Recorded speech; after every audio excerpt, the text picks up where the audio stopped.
All right, so we talked about yesterday. We left off talking about the new dog food, right? The new dog food that now they claim is safe. Okay, it wasn't safe before because there were some deaths of large number of pets from eating some contaminated food.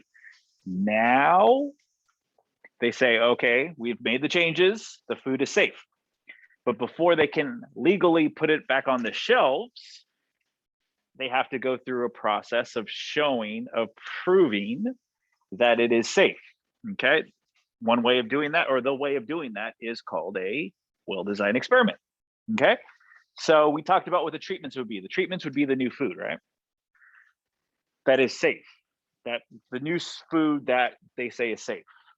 The response would be, how are the animals doing after eating the new food?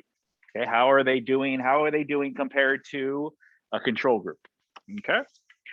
So then we talked about the three things needed for a well-designed experiment: random assignment, replication, and control. Okay. So now that led us to experimental design. Okay.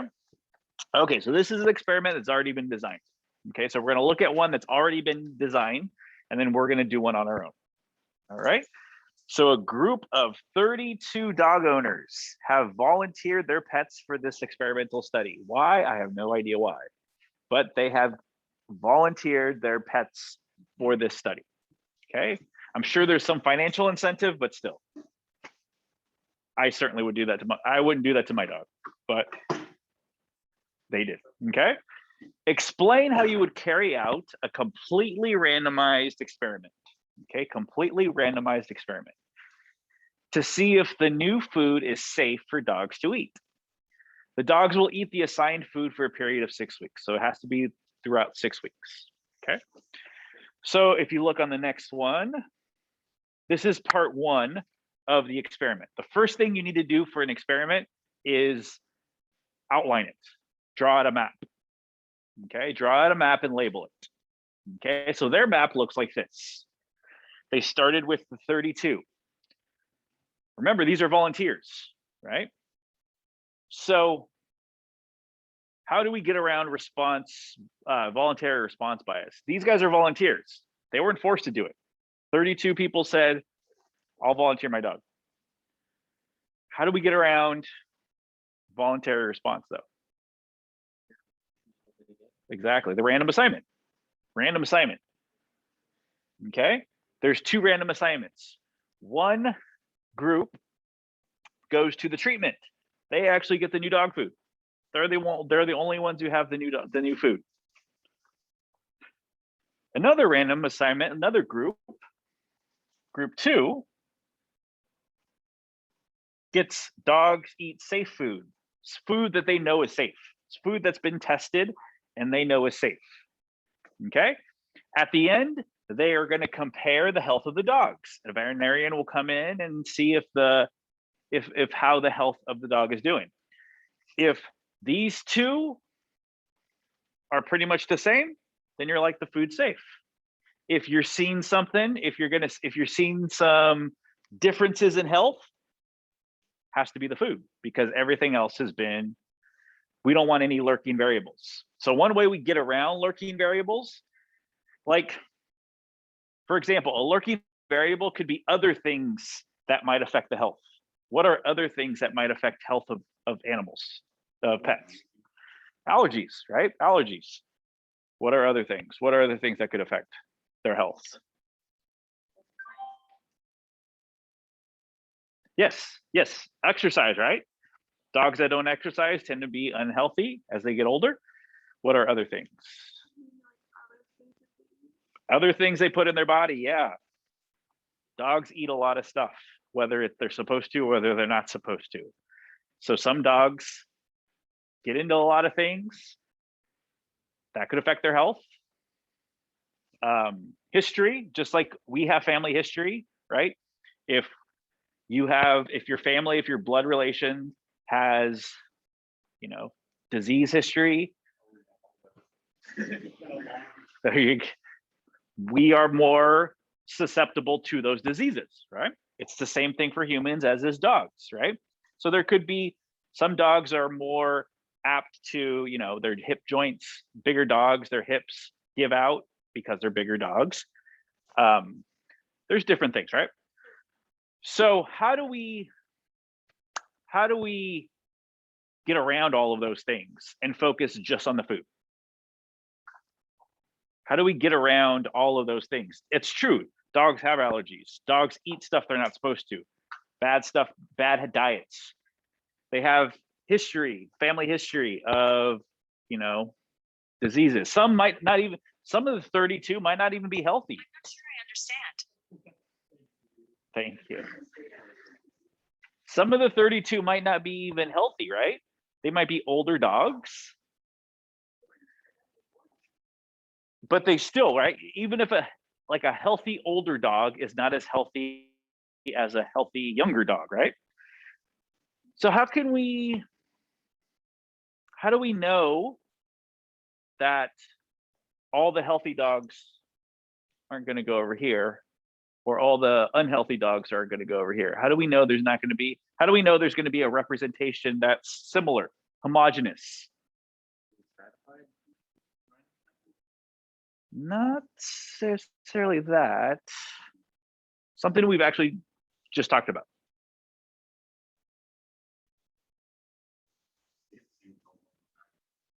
So we're going to do it lots of times, right? What is this? Random assignment. You randomly assign. So what you're going to do is you're going to explain, hypothetically, how would you randomly assign these 16 dogs and these 16 dogs so that all the sick dogs don't end up in the same one as the, so out of the 16, how do we ensure that these dogs aren't going to be the older unhealthy ones, and these dogs down here are not going to be the healthy ones, right? So we got to ensure some sort of random sampling. Okay, so names out of a hat. Label each dog 1 to 32. Put 32 pieces of paper in the hat. First 16 go to treatment 1. Second 16 go to treatment 2. Could be that easy. I could use my calculator. I'm going to assign each dog a number from 1 to 32.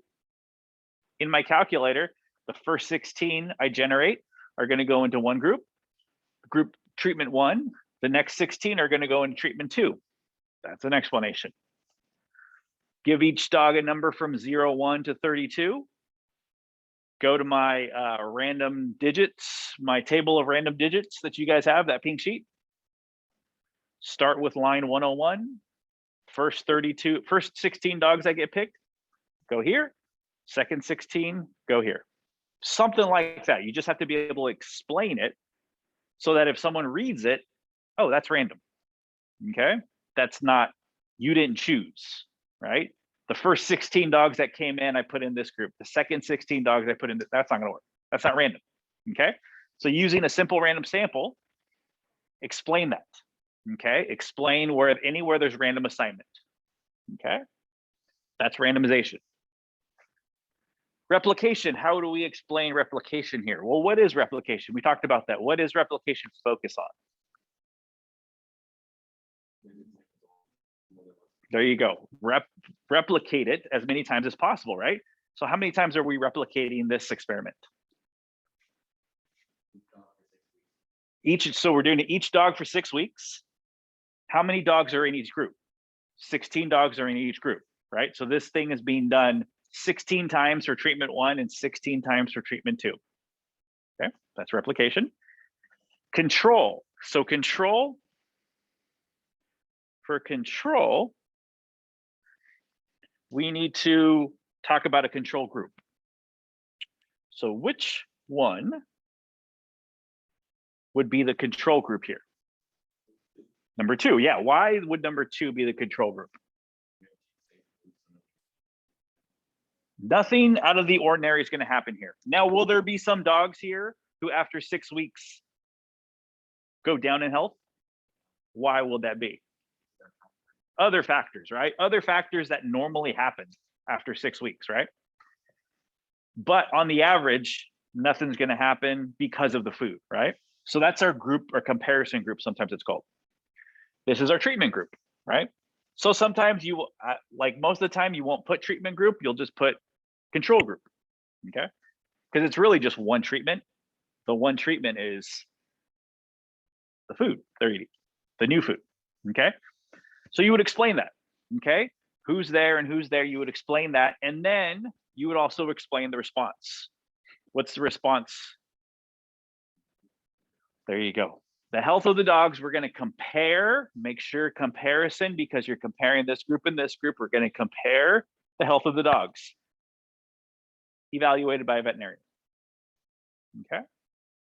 Sometimes what you'll do is you'll have a pre-screening with a veterinarian and see how their health went from beginning to afterwards. Or you could just have one at the end. If you're designing it, it's up to you, as long as you note that, okay?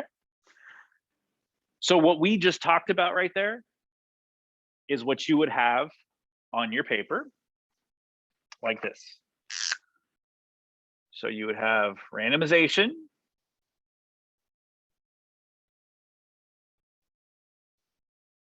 sentences, bullet points, paragraph, whatever you want, as long as it addresses everything. Replication, bullet points, paragraph, sentences, however you want to talk about it. Control. Okay. So anytime you have to design an experiment, you need 4 things. You need a picture labeled, outline, and you need to discuss each one of these things. Okay. Those are the 4 things that I look for when you're doing an experiment, when you're designing a completely randomized experiment. Okay. So we're just designing, we're not actually doing the experiments. We don't do experiments in this class. Scientists do experiments. We're statisticians. We just analyze the data. We design it. Once the data comes back to us, we analyze it. Okay. Which we've been doing in chapters 1, 2, and 3 so far. And we'll continue to do next semester with inference. Okay. So that's what we're doing here. Okay. Why is random assignment important? We talked about this. It equalizes all other variables, including things we can't predict. Some things are going to happen to dogs in 6 weeks, right? They're dogs. Just like humans, things happen to humans that we can't predict or control, okay? So what equalizes other variables? Randomization, okay? Variation will occur. Sometimes we will end up with unfair groups. Sometimes you might end up with a few more dogs in one category that are not quite as healthy as other ones. Sometimes you'll end up with some dogs in this category that aren't quite as healthy as this category. It happens, okay? That's why we use replication. We do it as many times as possible. We try to get as many subjects or experimental units as possible. This is why we replicate the experiment. Perform the experiment a number of times with a number of different groups of subjects in different locations. Okay, so now this is yours. You're going to do this one completely. Yes, sir. So on the like some of those lines at the bottom, it's completely randomized means no blocking allowed. We're going to talk about that next week. Yeah, blocking is what we'll talk. Blocking is a type of experiment, and we'll talk about it next week. Yeah, today all we're going to do is we're going to talk about completely randomized. So what we talked about here. Yeah. Okay. So this is what you guys are going to do. You guys are going to go do all 4 things. Give me a picture, explain randomization, explain replication, and explain control. Okay, so we'll do the setup together. A high school regularly offers a review course to prepare students at the SAT. This year's school will offer an online version of the course as well as the classroom course. We need to design a well-designed experiment that will allow the school to see which version is more effective. Okay. So I want you to design something. You can do, probably easier to do the picture first, the outline. Once you come up with that, label it, make sure you label it. And then we'll talk about, address randomization, replication, and control. There has to be all 3 of them in yours. Doesn't say how many. So let's say I'll give you 100 students. You have access to 100 students. 100 student volunteers.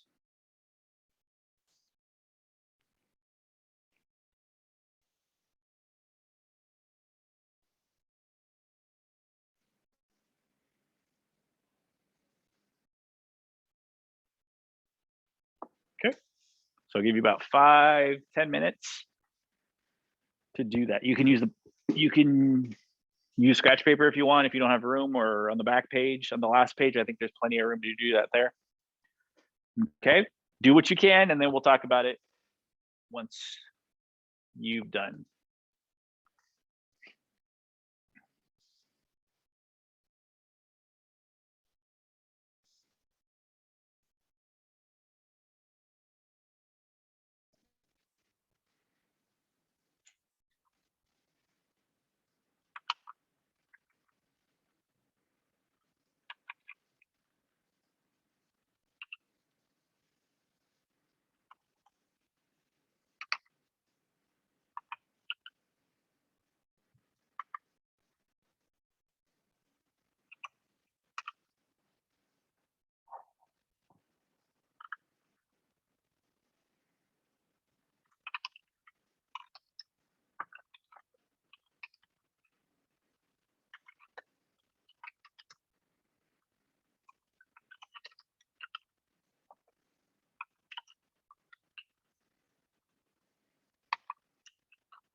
Okay, about a minute more and then we will go over this.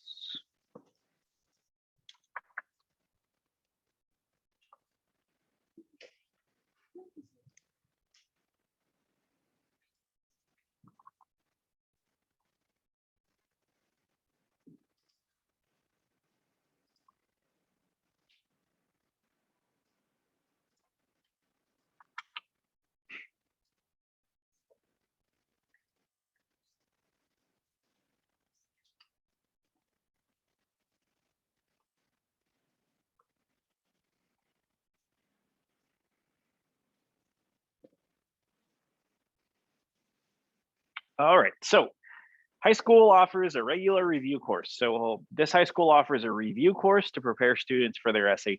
This year, the school will offer an online version. So the online version is the new thing, okay? In the past, they've offered a classroom course, okay? Online is strictly online, 100%. They do it on the computer. Classroom is like where you guys are right here. There's a teacher, there's students in the classroom, the course that way, okay? So we need to design an experiment that will allow the school to see which version is more effective. All right, so before we start, there is some room for differing answers, okay? There is some room, there's some places where you can have different answers and still be correct. There's some places where you can't have different answers, okay? So as we go through it, I'll explain where you're okay with it and where you're not okay with it. Okay, so the first is the experiment or the outline. We have 100 students, right? 100 student volunteers who have volunteered to go through this process. So that's where we start. We start over here with the 100 student volunteers. Okay. How many treatment groups are we going to have? So how many different? Okay, so two branches. Is that what you're saying? Aldrin, 2 branches. Okay, that's what I meant to say. Okay. The first group. The first group is going to be what? Okay, there's going to be 50 students. So let's put treatment.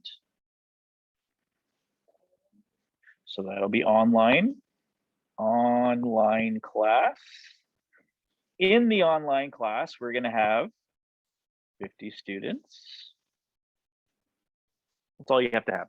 You don't have to get into detail here because it's just an outline. We'll explain the detail later on randomization replication control. Okay. The other one will be the control. So we're going to label that control. Who are the control? In class, the ones who are doing the class in a classroom setting. Okay, and there's also 50 there. So 50 students.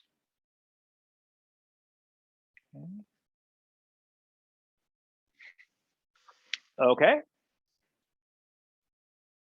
So we want after that. So didn't say how long they're going to do the course, but I'm guessing, however long the course is. At the end, we got to compare something. We got to compare the response. Compare SAT scores. So how are we going to compare the scores? Are we going to compare them to their group? Are we going to compare them to the other group? How are we going to do that? Okay, so we're going to compare one group to the other group. Average scores, how are we going to do that? Like, how are we going to compare? Are we going to match up students? So this student compares with this student, or are we going to match up the whole groups versus the whole group? Okay. So we'll compare average SAT scores.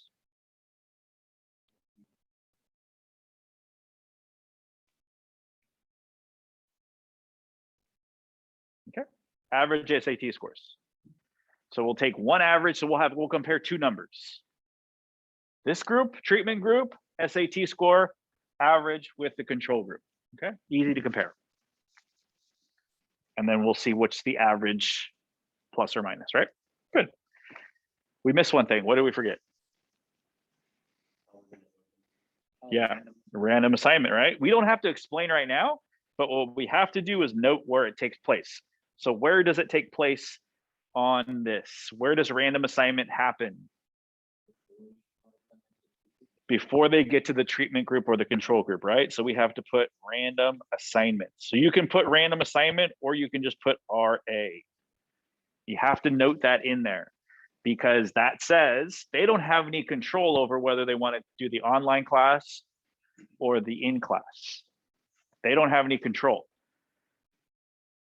right? So that ensures that students, smart kids go to one, the more smart kids, the greater number of smart kids go to the treatment versus the control, right? We want them to be as homogeneous as possible, right?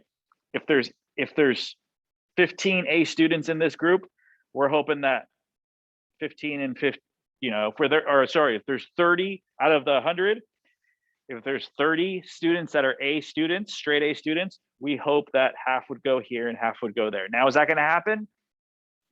Maybe, maybe not, but at least we're going to do randomization, right? If there's some students who are, you know, some of the C and D students, we hope that an equal amount go in there and there. The only way to be sure of that, there's no way to be completely sure of it, but if you do randomization correctly, it will be pretty close, okay? That looks good, okay? That's our outline. Now we got to do some explanation. Now this is where you get into detail. So we did some detail, but not too much. This is where you really get into the detail of what we're doing. Okay, so any randomization, we have to explain how we did it.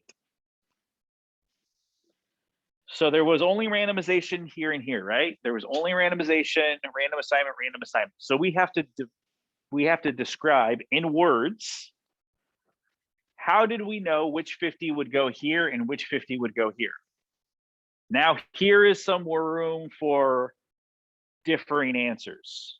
There are many different ways to do randomization. There are many different ways to do randomization correctly. That's all I ask. Did you do it correctly? So what I'll do on a test or a quiz is I'll read it. And if you did the process correctly, if I don't have a question, if I can't poke holes in it, then it's good. Okay, so I'll give you my example. This is what I would do. So what I would do is I would number each student from 1 to 100. Every student will get a number from 1 to 100.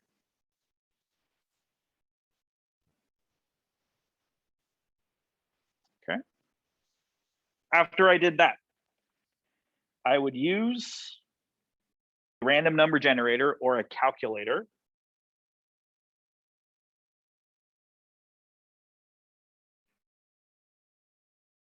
random number generator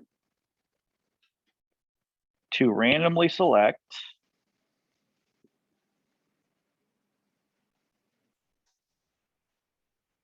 $50 students. It would randomly select 50 students. Those students would go to my treatment group.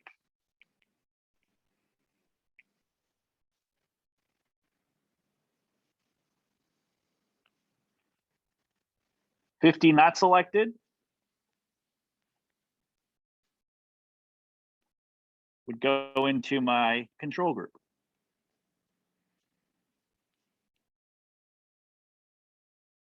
Done.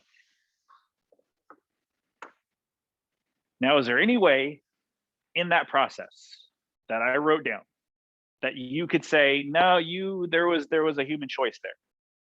Is there any hole in my theory, or not my theory, any hole in my process? Is it okay for me to give numbers to the first? So as the students walked in, I gave. It's convenient. Is it wrong though? It doesn't matter how you assign numbers as long as each student gets one number, right? That's fine. because as long as it occurred before I did step 2. Okay.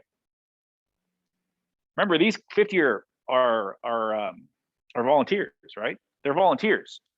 So even then, like you can do volunteers. You can number them how you want. You can do all that stuff as long as it comes before you do randomization. After, I can't.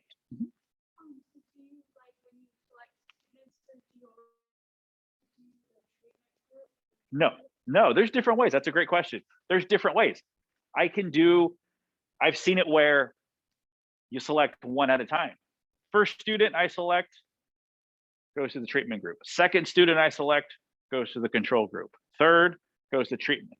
Fourth goes there. You can do that. You can explain that. That's fine too, right? It's a little more work for you, but if you want to do it that way, you can.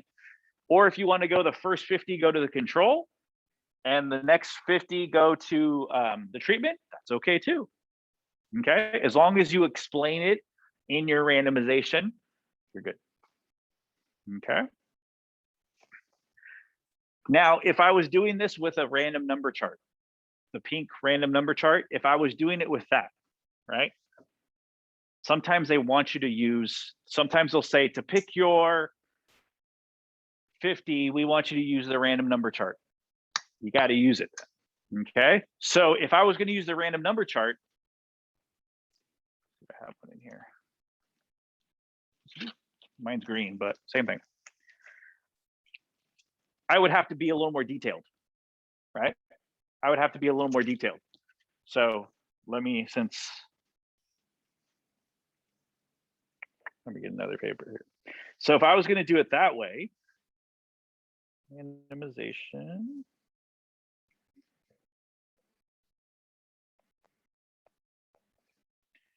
Because if I'm putting it in my calculator, it's already assumed that my calculator is a random generator, is a random number generator. But you got to explain this to someone who doesn't know what the heck this is. Okay. So I would say, I would start off with the same thing. Number each student.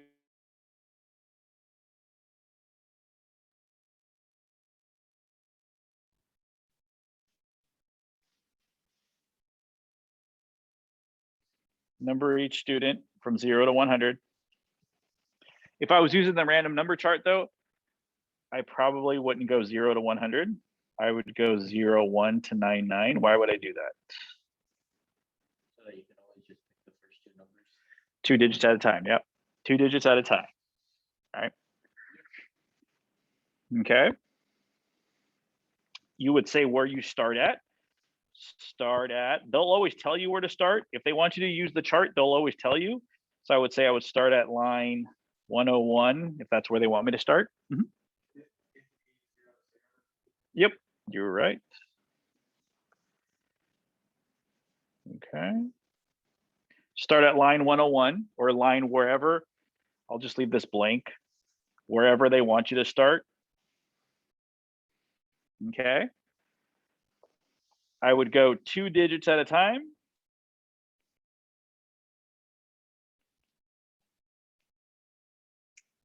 What if I get a repeat? Skip it. Skip repeats. Are there going to be numbers outside of my range that I encounter? Which numbers will be out of my range?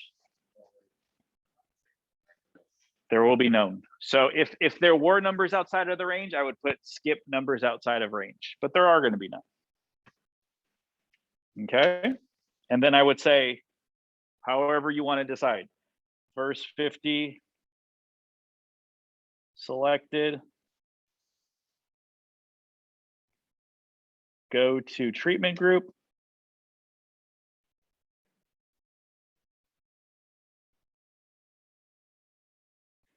Next 50.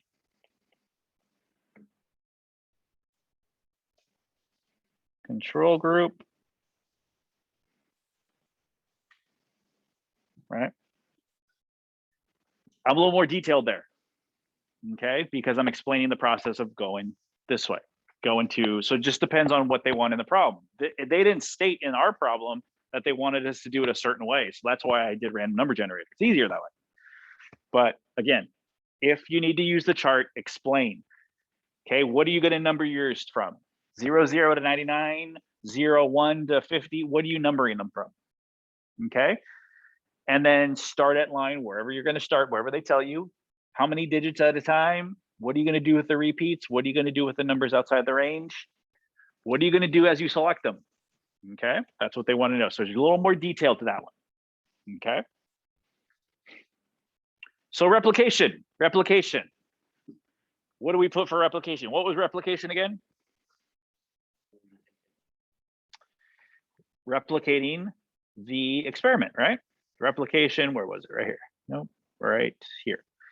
Replication, use enough units. So it talks about numbers in each group so that any difference in the effects of the treatments can be distinguished from a chance difference within the group. So you're mainly going to talk about the numbers. So replication.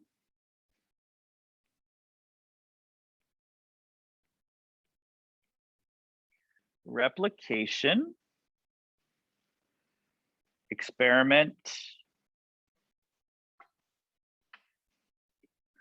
Completed with 50 students in treatment group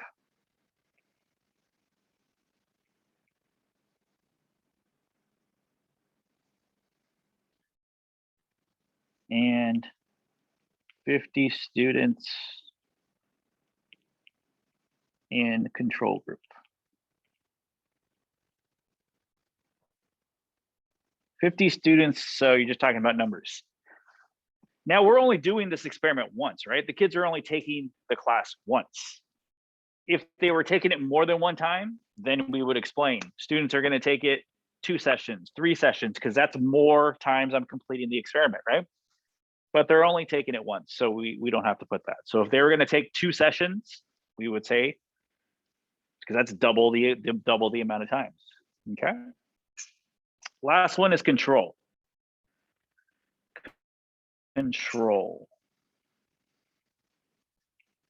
So with control, we talk about the control group. We talk about who the control group is. Control group will be 50 students who take in-class course. Okay. Now, if it was a pill they were taking, we would talk about the pill in here. Control group would be getting the same pill as the treatment group. It's not same pill, but the same color, same shape, same everything like that. We can't do that here. Why can't we do that here? Because it's not a pill, I know that, but why can't we do that in this case?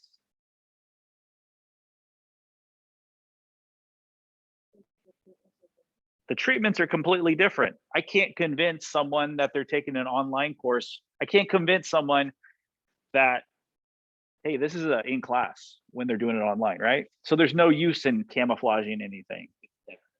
They can tell the difference, right? So there's no way to camouflaging it to make it seem like it's the same. Okay, so, and then you talk about the response. What's the response? What am I gonna do? How am I going to check to see if this experiment, which way this experiment went? We will compare average SAT score of each group after 6-week. Did it say 6-week course? Just say, okay, so after course.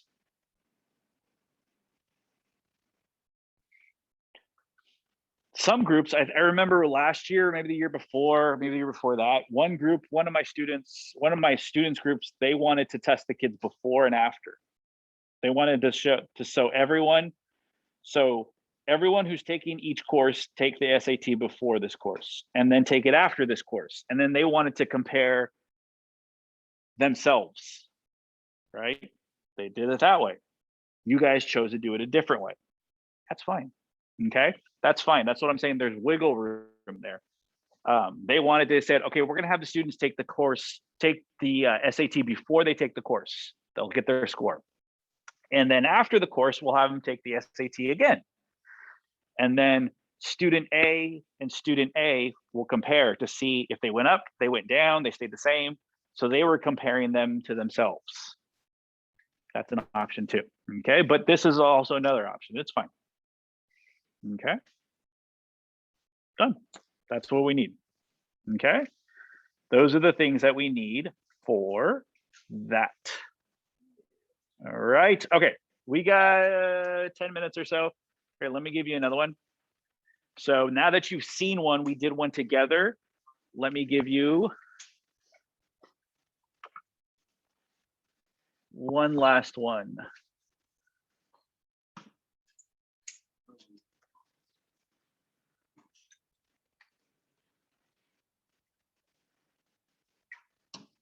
There you go. Self-checkouts in supermarkets, are they faster?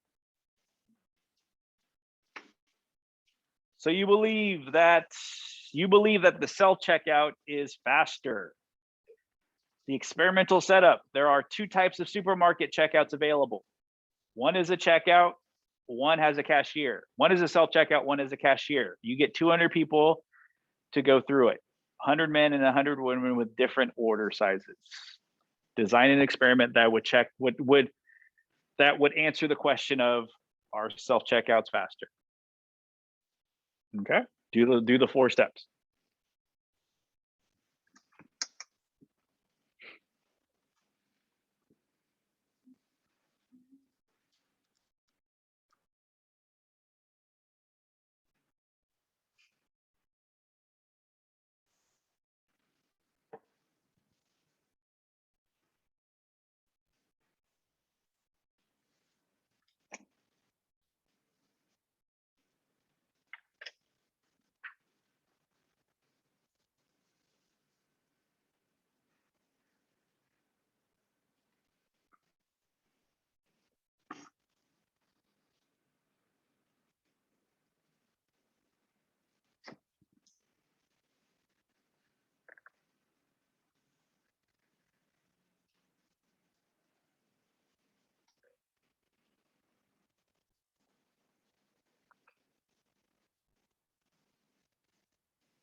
Okay, so since we're running low on time, we'll just talk about this one. So your outline. How many people did we start with? 200. Yeah, not 100 and 100, 200. How many different branches do we have? 2.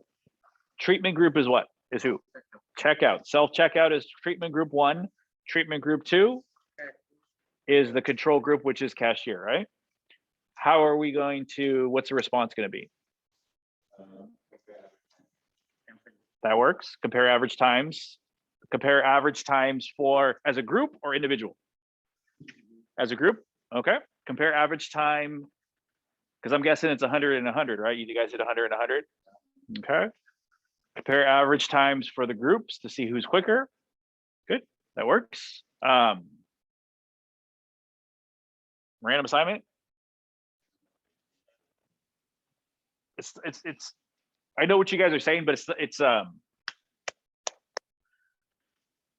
We'll get to that. Yeah, that's next week. We'll get to. There's a way to stratify it so that we can break up the men and the women. But for right now, we're just combining everyone. So it's 200. So random assignment here, random assignment there. Explain how you did your random assignments. Number everyone, 1 to 200, use calculator. There you go, just like we did. Remember? For those, more detail is not, so how detailed should you be? If you read it and you can't poke any holes in your method, it's fine, okay? I don't take points away for being too detailed. So if you're not sure, be more detailed than you should, okay? And then replication and then control, right? Okay, so we have an assignment due today. It's due today by the end of the day if you haven't already submitted it. And then I'm gonna put in another assignment for today. It won't be due till Tuesday, but I'll put it in, I'm gonna put it in right after you guys leave so I don't forget. And that's about it.